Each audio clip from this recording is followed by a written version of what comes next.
Gênesis capítulo 37. Gênesis capítulo 37, para a glória de Deus.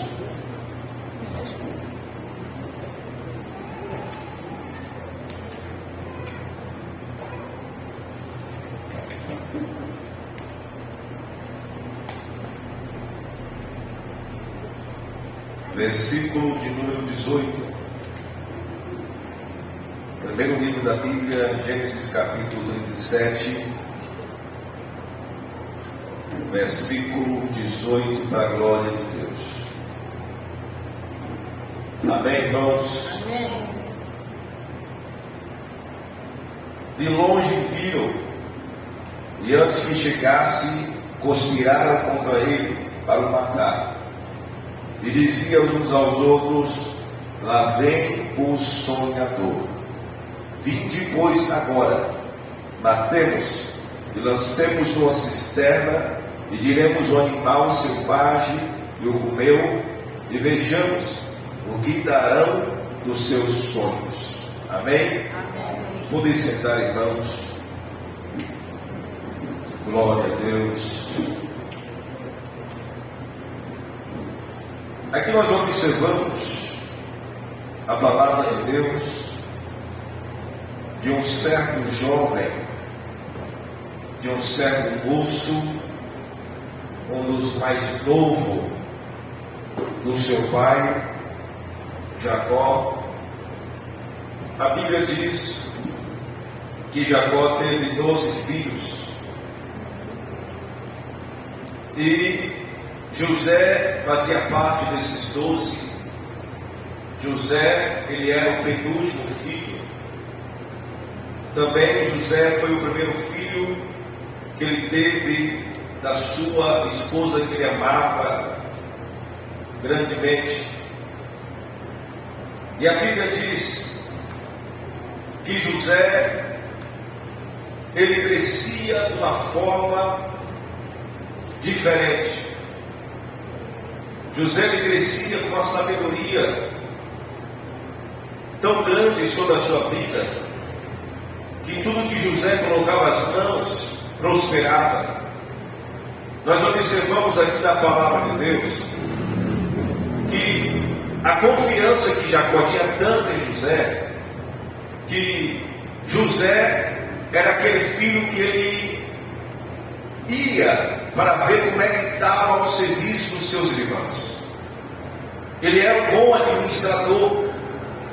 E a Bíblia diz que Jacó amava tanto José, que ele fez uma roupa de várias cores, uma túnica de manga larga, de várias cores.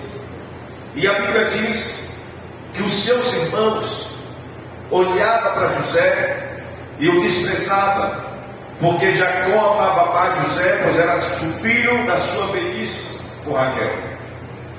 E a Bíblia vai nos relatar que José teve um sonho, e nesse sonho que ele teve, e ele reunido com seus irmãos na mesa, e agora ele fala: olha, peço a atenção de vocês, eu tive um sonho, e eu sonhei que a gente estava no campo, e nós estávamos pegando os feixes, e de repente o meu feixe ficava de pé, e o feixe de vocês se curvava diante do meu. E José relatou o seu sonho aos seus irmãos, e a Bíblia diz que ele relata também que teve outro sonho. E esse sonho ele dizendo: olha, eu sonhei que o sol e a lua e 11 estrelas se inclinavam perante mim. José relata o sonho aos seus irmãos. E a Bíblia diz que cada vez que ele falava de alguma coisa, os seus irmãos tinham raiva dele, não conseguia olhar para ele, não conseguia conversar, não tinha uma aliança, não tinha um contato de irmão, porque José, ele era diferenciado, ele não era qualquer um, ele era diferente, era tão diferente que Deus estava sobre a sua vida. A Bíblia diz que os seus irmãos saíram para trabalhar, para apacentar o rebanho. O seu pai falou: olha, José, vai, está na almoço e vê como é que estão os seus irmãos, leva esses alimentos para eles, o almoço para os seus irmãos, e vê como é que está, traz notícia para ele. E José, nesse dia, ele saiu para observar os seus irmãos, como os seus irmãos estavam trabalhando como de costume. José era aquele que levava notícia para o seu pai, ou seja, era o administrador do seu pai. Observamos que quando José levava notícia, trazia notícia para o seu pai: olha pai, as coisas não estão andando corretamente, as coisas estão desse jeito, desta forma. E muitas vezes Jacó chamava a atenção dos seus filhos. É por isso dos motivos que os seus irmãos não gostavam muito de José, porque José, em outras palavras, no dia de hoje que a gente muitas falamos, era o X9. José era com a greta dos seus irmãos. José fazia as coisas, José via as coisas erradas que os seus irmãos praticavam, relatava para o seu pai, e o seu pai ia chamar a atenção, dizia: olha, desta forma está errado, vocês precisam fazer desse jeito. E muitas vezes José levava má notícia dos seus irmãos, daquilo que os seus irmãos estavam fazendo no campo. Ainda José ainda sonha e conta o sonho para os seus irmãos. E a Bíblia diz que eles não conseguiam olhar na cara de José, eles não conseguiam encarar, porque ele era diferente. José, ele tinha algo diferente sobre a sua vida. E observamos aqui a palavra de Deus, onde nós lemos os versículos, que quando José estava se aproximando dos os seus irmãos conspiraram contra José, dizendo: olha, vamos dar um jeito nele hoje. Hoje nós vamos acabar com a vida dele. Hoje nós vamos destruir José totalmente. E eles estavam conversando, se organizando para matar José. E a Bíblia diz que eles, antes de querer tomar essa decisão, um dos seus irmãos falou: não vamos fazer isso, vamos pegar ele e lançar ele aqui nessa cisterna, e vamos ver qual vai ser o fim do seu sonho. E a Bíblia diz que os seus irmãos lá, cochichando, conversando, preparando a armadilha contra a sua vida, preparando algo para destruir a sua vida. E a Bíblia diz que lá vai José, da sua simplicidade, ele se aproxima dos seus irmãos e fala: e aí, meus irmãos, como é que vão as coisas? Como é que está o andamento aqui na roça? Como é que está aqui o rebanho? Eles nem esperam José acabar de falar, já pega José, tira a sua túnica, lança José na cisterna. E quando lança José na cisterna, talvez na cabeça de José era só uma brincadeira, talvez na mente de José era só ali aquele momento de distração, aquele momento ali que os seus irmãos estavam brincando com ele. Mal sabia ele que os seus irmãos já estavam preparando a arapuca para ele. Quando eu olho para este versículo que nós lemos aqui, nós observamos que em meio familiar existem problemas. Nós observamos aqui que em meio familiar existe muitas vezes discussão, existe desconcordância, mas vai existir sempre aquele que Deus tem uma chamada extraordinária. Vai existir sempre aqueles que vai fazer a diferença sobre a sua casa, sobre aonde for. Por quê? Porque existe pessoas que é chamado por Deus, e essa chamada que Deus tem é uma chamada específica. Vai existir pessoas no meio familiar, na casa, na família. Talvez você que entrou aqui hoje, talvez a sua casa está de pé. Por quê? Porque você é a coluna da sua casa, você é o José de Deus hoje aqui, e muitas vezes as coisas estão acontecendo e você não entende por que está acontecendo isso na sua vida. Mas quando eu olho para esta palavra, eu fico tentando imaginar o pensamento de José naquela hora. Meu Deus, será que meus irmãos vão me matar? Meu Deus, o que meus irmãos estão fazendo comigo aqui agora? Eu estou aqui na caverna, e agora José me grita socorro, ele pede ajuda. Judá me socorre, Rubens me ajuda. Ele pede socorro para os seus irmãos, e os seus irmãos começam a zombar, começam a rir da sua cara. Quando eu olho para esta palavra, eu observo que quantas vezes nós recebemos palavras negativas de irmãos, recebemos palavras negativas de pessoas que não acreditam em nós. Quando eu falo irmãos, eu não sou falando irmão de carne,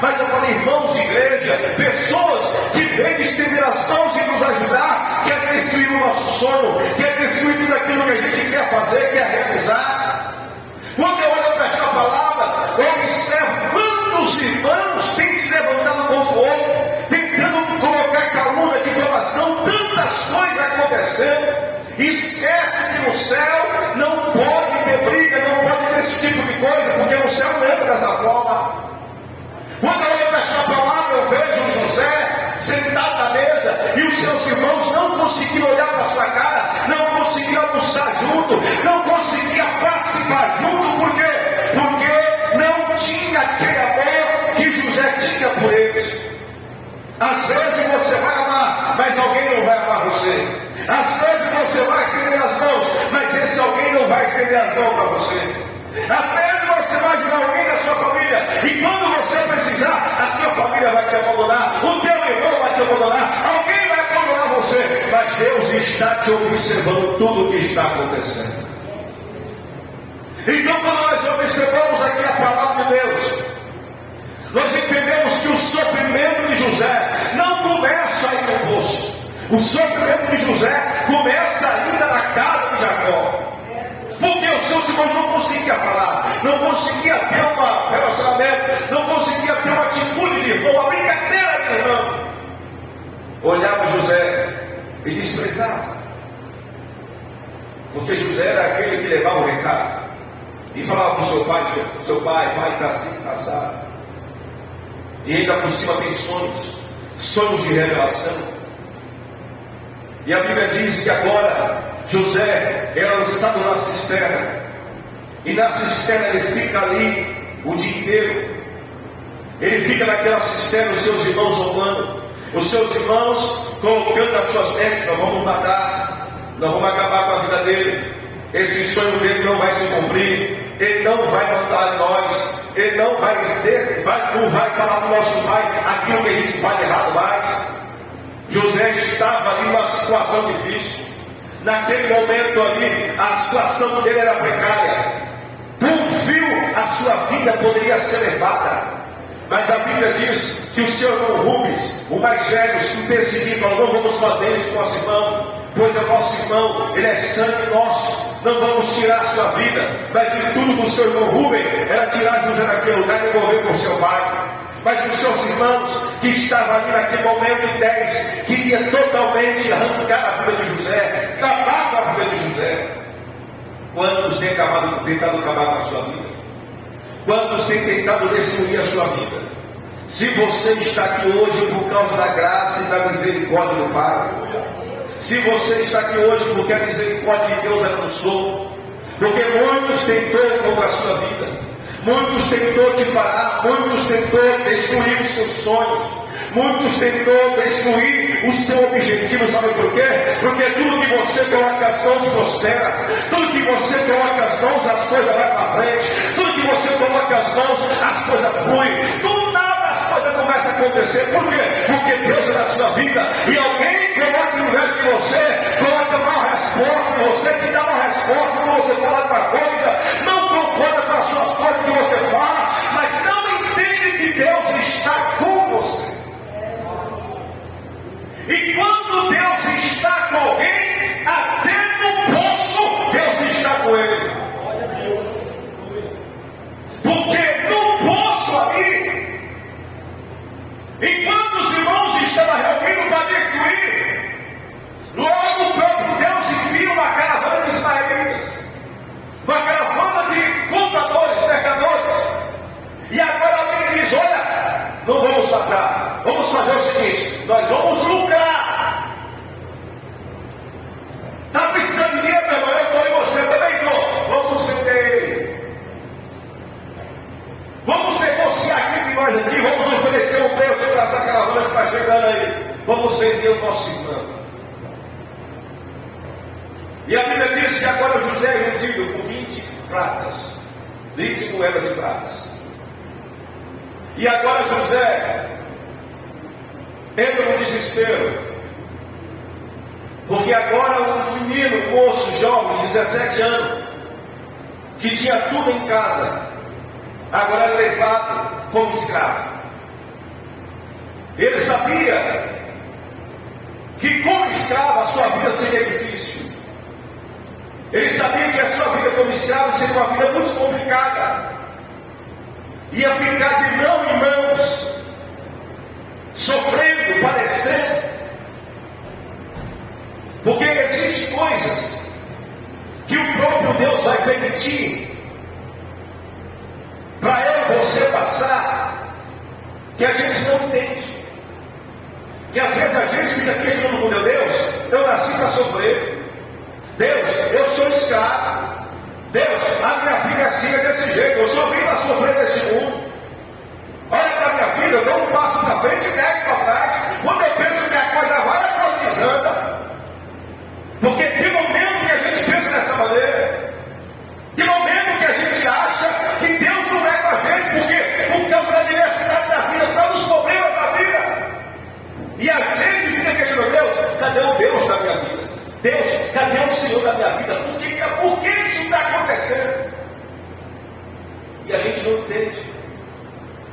José estava sendo levado para ser escravo da casa de Potifar.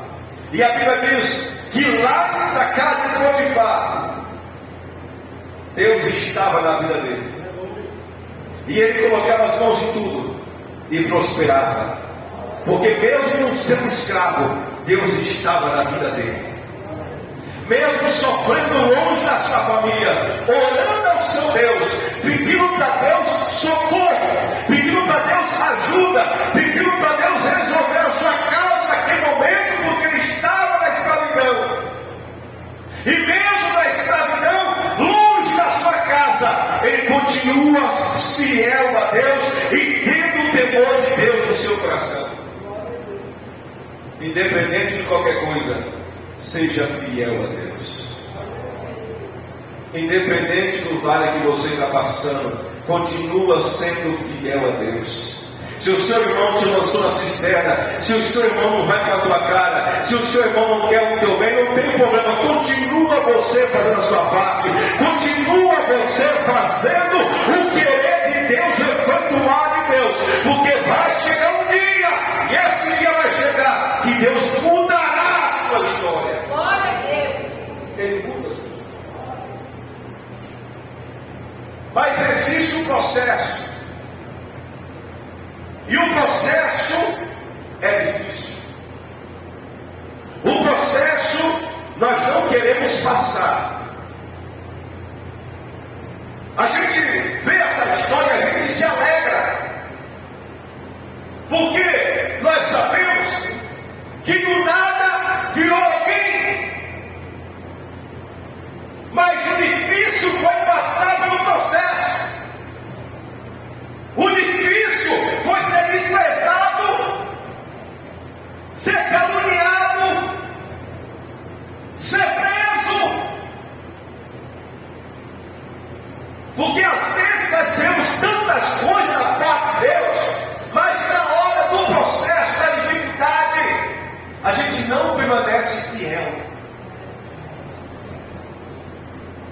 E eis aí um problema muito sério. Porque se a gente não é fiel a Deus em pequenas coisas, como é que Deus vai colocar nós no muito? Ele tinha tudo para se revoltar contra Deus. Tudo. Tinha tudo. Tinha motivos. Deus, eu não vou te servir mais porque assim assado. É injusto o que meus irmãos fizeram comigo. Eu estou aqui como escravo. Eu estou aqui longe. Meus irmãos devem ter ligado qualquer coisa com meu pai. Meu pai estava sofrendo por causa de mim. Ele se achava, poderia se achar dessa forma, murmurando e reclamando. Mas mesmo assim ele continuava sendo fiel. Mesmo com a porta fechada. Mesmo as coisas para ele não estavam dando certo. As coisas para ele não estavam fluindo. Mas quando ele colocava mãos para os outros, prosperava. Quando ele colocava nas mãos para fazer alguma coisa para as pessoas, prosperava. Mas na sua vida mesmo, estava parada. A sua vida mesmo estava estagnada. Porque aquilo não é aquilo que ele queria passar. Aquilo que ele estava vivendo não é aquilo que ele queria viver. Foi a circunstância da vida. Alguém armou para ele. Alguém lançou ele naquele lugar. Pode armar contra você. Pode fazer qualquer coisa contra a sua vida. Mas Deus está aqui no controle. Deus está aqui controlando tudo. Tudo. E as coisas não estão prosperando na sua vida, mas quando você coloca a mão, prospera na vida de alguém. As coisas não estão dando certo para você hoje, mas está dando certo na vida de alguém. Mas vai chegar a sua vez e você vai prosperar também, em nome de Jesus Cristo. Porque existe momento na nossa vida que a gente é canal para abençoar vidas. Você ora, Deus abençoa. Você coloca a mão, Deus prospera a vida de muitos. E você, filho de Deus, E eu? E a minha vez, como é que fica? E eu, quando o Senhor me entregar para mim? E eu, quando o Senhor me dá para mim? Já passei assim, já passei assado, já passei necessidade, já passei quase fome, quase morri. Mas não para dizer para alguém que você quase morreu, mas você ainda está de pé para a glória de Deus. Você está de pé. Então continua sendo fiel a Ele, e vai chegar a hora que Ele vai mudar tudo. Vai chegar a hora que Ele vai entrar naquela causa lá. Vai chegar a hora que Ele vai entrar com a providência lá. Sabe aquele negócio que está parado? Pois é, Deus vai começar a movimentar e vai te honrar em nome de Jesus Cristo. A Bíblia diz que ele é lançado como escravo. E agora, Potifar observa ele e vê que ele tem uma diferença, uma sabedoria. Vê que ele tem um dom de administrar. E ele começa a cuidar das coisas, administrar tudo que Potifar tinha. E as coisas fluíam, aconteciam. Ficou ali durante alguns anos, durante algum tempo. E a história conta que a mulher de Potifar coloca os olhos em José, para fazer com que José perca. E agora ele continua sendo fiel a Deus. Ela relatando: José, fica comigo. Não vou fazer uma coisa dessa, não vou pecar contra Deus. José, deixa comigo. Não posso fazer uma coisa contra Deus. Eu não vou pecar contra Deus. José, fica comigo, ninguém vai ficar sabendo de nada. Eu e você, mais ninguém. Mas Deus está vendo tudo, eu não vou fazer uma coisa dessa. José, ele continuava sendo fiel a Deus. Seja fiel a Deus, mesmo quando ninguém está vendo. Mas Deus está vendo, continua sendo fiel, em nome de Jesus. A Bíblia diz: revida a sua fidelidade para com Deus. A mulher arma marapuga para ele. E agora, ela armando para ele, num certo dia ele entrando na casa para cuidar das coisas, dos afazeres. A Bíblia diz que ela agarra na sua capa, segura e fala: fica comigo, José. A Bíblia diz que ele escorreu e a capa ficou. E aí ela inventa a calúnia contra a vida de José, para José ser morto, ou para José ser preso. Mas até isso, Deus estava no controle. Até nisso, Deus estava trabalhando. Existem pequenos detalhes que acontecem na minha vida e na sua vida, que a gente não compreende. São detalhes que às vezes passa e você não entende por que isso aconteceu. Mas até os detalhes, calúnias, até coisas que acontecem para a glória de Deus. Até coisas que acontecem para que o nome de Deus venha ser glorificado através da sua vida. A Bíblia diz que ele é caluniado e é lançado na prisão. Mas na prisão, Deus estava com ele. Naquele lugar, Deus estava na sua vida. Deus era tão na vida dele, que o carcereiro deixou a chave. Deixou a chave da prisão. Ó, toma conta de tudo. Está na sua mão. Se ele for desonesto, ele poderia ter fugido. Abrindo, vamos todo mundo se embora. Mas ele não. Continua ali sendo fiel a Deus. Mesmo passando por tanta coisa, cisterna, escravidão, prisão, ele continuava tendo compromisso com Deus. Você tem sido fiel a Deus? Você tem tido compromisso com Deus? Você permanece fiel a Deus em mesmo a calúnia, a dificuldade, o problema? Você continua sendo fiel? Porque a gente tem a mania de ser fiel a Deus quando as coisas não bem. Aí quando as coisas começam a ficar difíceis, a gente começa a abandonar o barco. Deus não é na minha vida, Deus não é comigo. A gente começa a murmurar, reclamar contra Deus. E uma coisa que Deus não gosta, não tolera, a murmuração e a reclamação. Como diz o louvor, mesmo quando tudo está difícil, adore ao Senhor. Mas pastor, como é que eu vou adorar? Adore a si mesmo. Mas eu não tenho força, não tem problema, adora sem força. Mas eu estou cansado, não consigo nem orar. Porque quando a gente está na luta, a luta está tão grande, nem orar consegue. Mas quando você insiste, Deus te honra em nome de Jesus.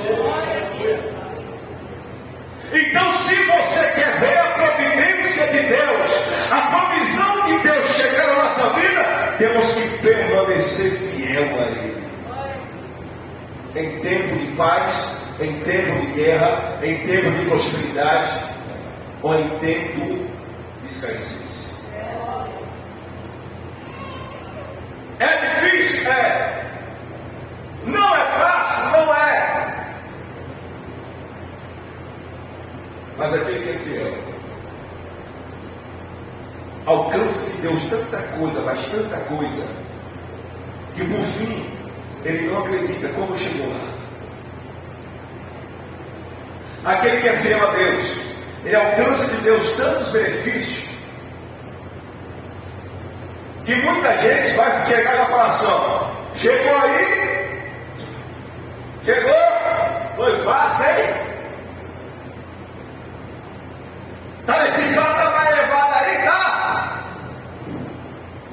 Está prosperando, tá? Está com isso, está com aquilo, tá? Tô. Mas ninguém viu a luta que você enfrentou, ninguém viu as madrugadas que você teve que levantar, ninguém viu as pedras que você lançar em você, ninguém viu. Só vê aquilo que você tem hoje, mas não vê aquilo que você passou. Eu digo, aquilo que você passou é aquilo que Deus vai te dar, vai ser tão grande, que aquilo que você tem, você vai dar para alguém e Deus vai te dar muito mais, em nome de Jesus Cristo. Deus vai mandar para sobrar na sua vida, em nome de Jesus. Hoje você pega emprestado, mas amanhã você vai dar. Amanhã você vai ter para dar para sobrar. Quando você precisa dizer, então, não é teu, não vou te emprestar, é teu, toma aí. Porque existem coisas que acontecem em nossa vida, tudo é para a glória dele. A Bíblia diz que ele vai preso na prisão, fica 1 ano, 2 anos, 3 anos, e ele continuava sendo fiel. Tinha motivo para parar, tinha motivo para ser infiel a Deus, murmurar, reclamar, questionar. Mas mesmo ali, ele continuava um adorador. Mesmo ali, ele continuava alguém que tinha compromisso. Quer ver a provisão de Deus? Continua tendo compromisso com Ele. É compromisso sério com Ele. É aliança séria com Ele. Quer ver a provisão de Deus? Tenha sinceridade e seja honesto para com Deus. Se você fez voto, fez compromisso, honra o seu voto, o seu compromisso com Deus, a sua aliança que você fez com Deus, honra. Porque quando você honra a Deus, Deus acrescenta na sua vida muito mais, mas muito mais mesmo. Mas isso é ser fiel a Deus em tudo. Fiel a Deus na oração, na consagração, na busca, no culto. Ser fiel a Deus no compromisso com Ele. Quer ver o trabalhar de Deus? Então tenha um compromisso, porque Deus já tem compromisso com você, já faz muito tempo. Deus tem compromisso com você, mas hoje Deus tem compromisso com você, já faz tempo. A Bíblia diz que José é preso. Passou 1 ano, 2 anos, 3 anos, 4 anos, preso. E José ali tomou conta de tudo. alguém importante vai parar na prisão, o copeiro e o padeiro do rei. Vocês conhecem a história. E quando José interpreta o sonho deles, o padeiro é restituído o seu cargo. Aliás, o copeiro é restituído o seu cargo. E o padeiro morre. E José fala: olha, quando você chegar lá, o faraó, intercede por mim. Dá aí para ele liberdade, estou aqui injusto, fui vendido, não mereço passar por isso. Intercede por mim. E diz a história que ele nem lembrou de José. Mas Deus estava trabalhando. Você conhece a história? Você do dia Faraó teve um sonho. E não tinha ninguém para interpretar o sonho das 7 vacas gordas e das 7 vacas magras. Então explica a mesma coisa. Alguém lembrou de José, que José estava no calabouço, estava preso, e de repente manda chamar José. Simplesmente alguém do nada interpreta o sonho da revelação da parte de Deus, entrega a revelação do sonho, e de repente o rei olha, fala: olha, é você, é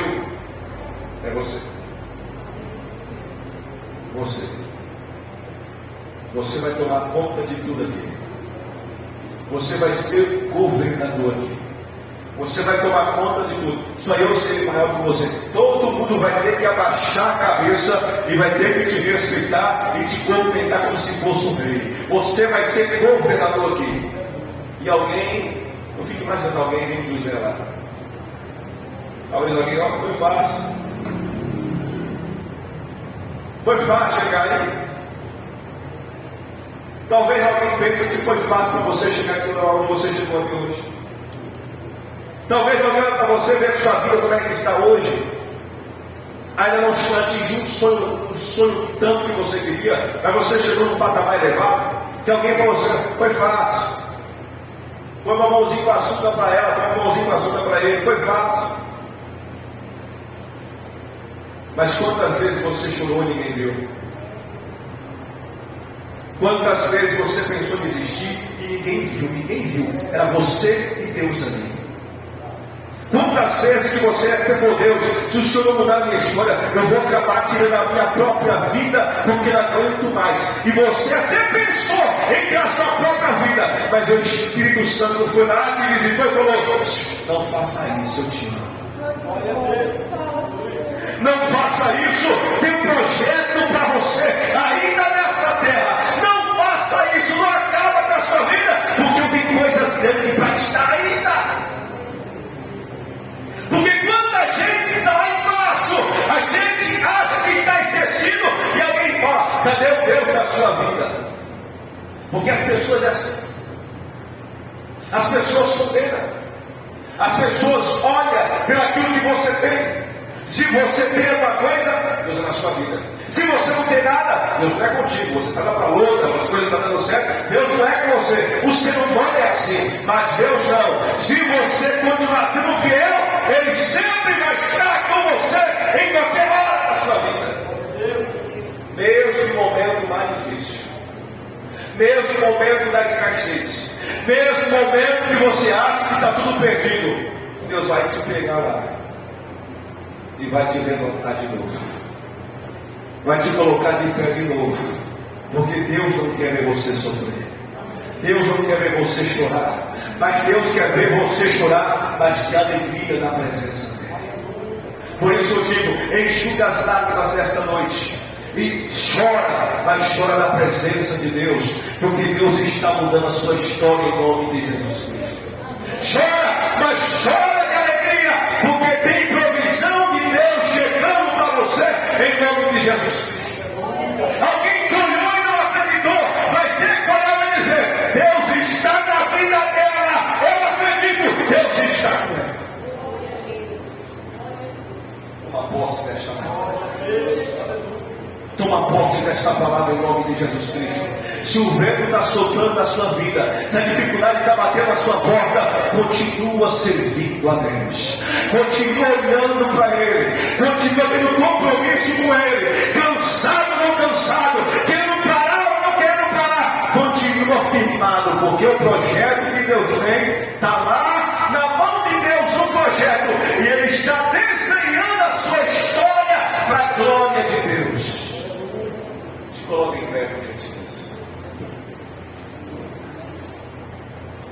Eu quero fazer oração com você.